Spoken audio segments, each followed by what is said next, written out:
चल रहे हैं और एक इंपॉर्टेंट केस पाकिस्तान तहरीक इंसाफ का फॉरेन फंडिंग केस। मेरे साथ पाकिस्तान तहरीक इंसाफ के बानी रुकन अकबर बाबर साहब मौजूद है प्रोग्राम में।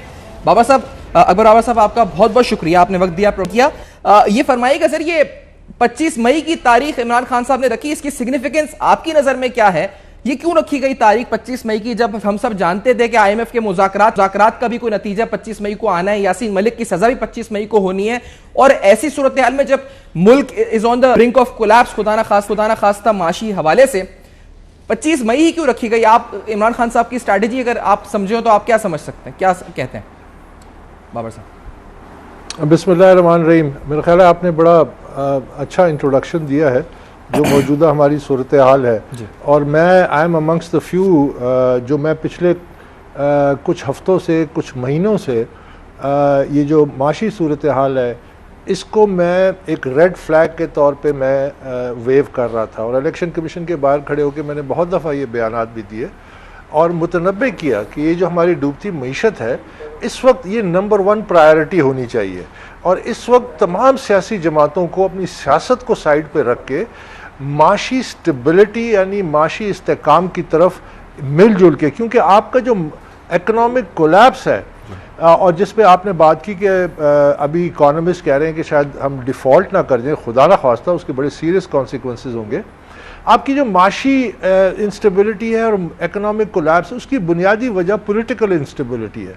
जब तक आपके पास सियासी इस्तेकाम नहीं आएगा आपकी मईशत जो है वो स्टेबल नहीं हो सकती और आप आगे बढ़ नहीं सकते, और आप शायद डिफ़ॉल्ट से फिर बच भी ना सकें। तो इसलिए हमें तमाम तवज्जो इस वक्त अपनी मईशत पे होनी चाहिए थी कि इसको कैसे स्टेबलाइज करें, कैसे मईशत में इतनी कुव्वत लाएं, ताकत लाएं कि वो अपने कर्जे और सूद जो हमने अदा करने हैं, इंटरनेशनल लेंडर्स को जो देने हैं, उसको कैसे अदा कर सके। ये एक नेशनल एफर्ट होनी चाहिए थी।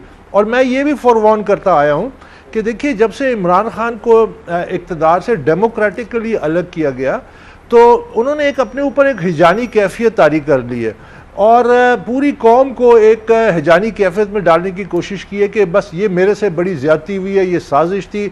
जबकि डेमोक्रेसीज़ में इसी तरह से हुकूमतें बदलती हैं।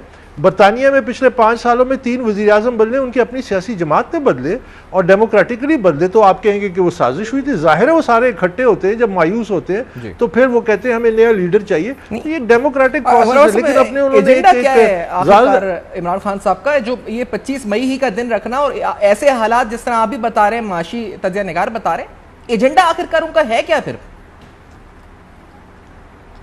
देखिए, इमरान खान का जो इस वक्त एजेंडा मैंने बड़े क्लियरली डिफाइन किया है। वो क्या डिमांड कर रहा था कि मैं यहाँ आऊँगा, इस्लामाबाद में मैं धरना दूंगा, और उसके बाद उसके मुतालबा है कि इलेक्शन कमीशन के जो चीफ इलेक्शन कमिश्नर है वो इस्तीफ़ा दें।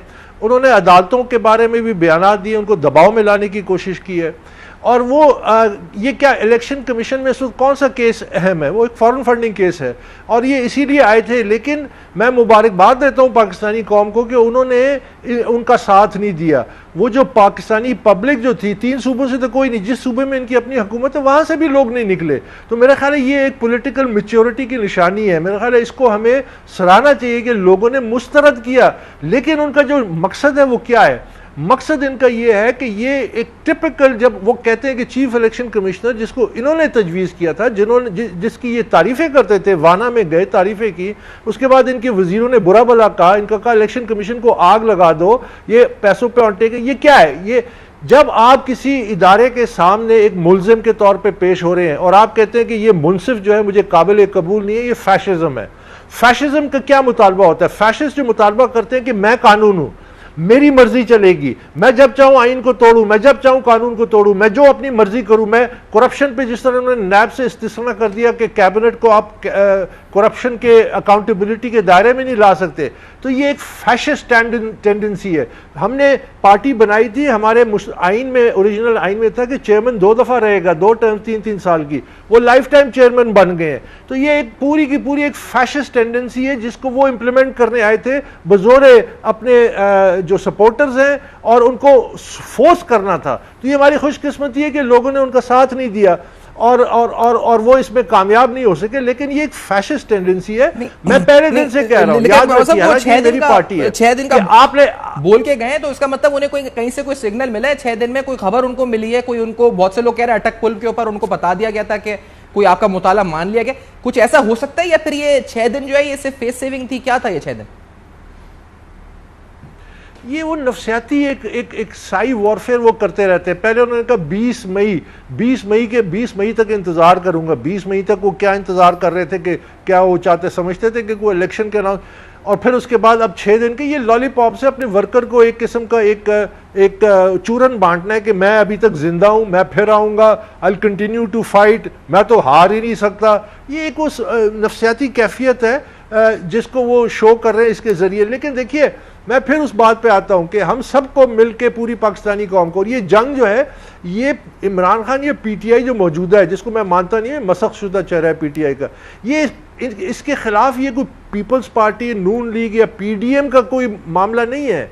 ये अब हमारी बेसिकली हमारी कौम का जो है उसकी इकोनॉमिक सर्वाइवल की बात अब आ गई है। हमारी कौमी बका का मामला है, हमारी नेशनल सिक्योरिटी का मामला है। हम श्रीलंका नहीं है। श्रीलंका में जब डिफॉल्ट किया, उनके पास पैसे नहीं थे, तो वहां लोग सड़कों पे आ गए। वहां जब सड़कों पे आए तो उन्होंने वजीर आजम हाउस को जलाया, उन्होंने पूरे यानी इस वक्त लोग कहते हैं कि 3 वक्त की रोटी की जगह 1 वक्त की रोटी उनको मिल रही है, उनके पास पेट्रोल खरीदने के पैसे नहीं है, तो वो पूरी की तरह माशी कोलैप्स हो गया। लेकिन Pakistan is a nuclear state, Pakistan के पास न्यूक्लियर वेपन्स हैं। अगर खुदा ना खास्ता आप इस रास्ते पे चले और पहुंच गए इस उस तक, तो याद रखिए कि आप एक न्यूक्लियर स्टेट के तौर पे आप पे सैंक्शंस लगेंगे, आप पे मॉनिटर्स लगेंगे, अच्छा, और आप बेबस होंगे। एक ब्रेक की तरफ बढ़ना है बाबर साहब, इस ब्रेक के बाद आते हैं नाज़रीन। तो एक बड़ा इंपॉर्टेंट सवाल है जो हम पूछेंगे, वो इस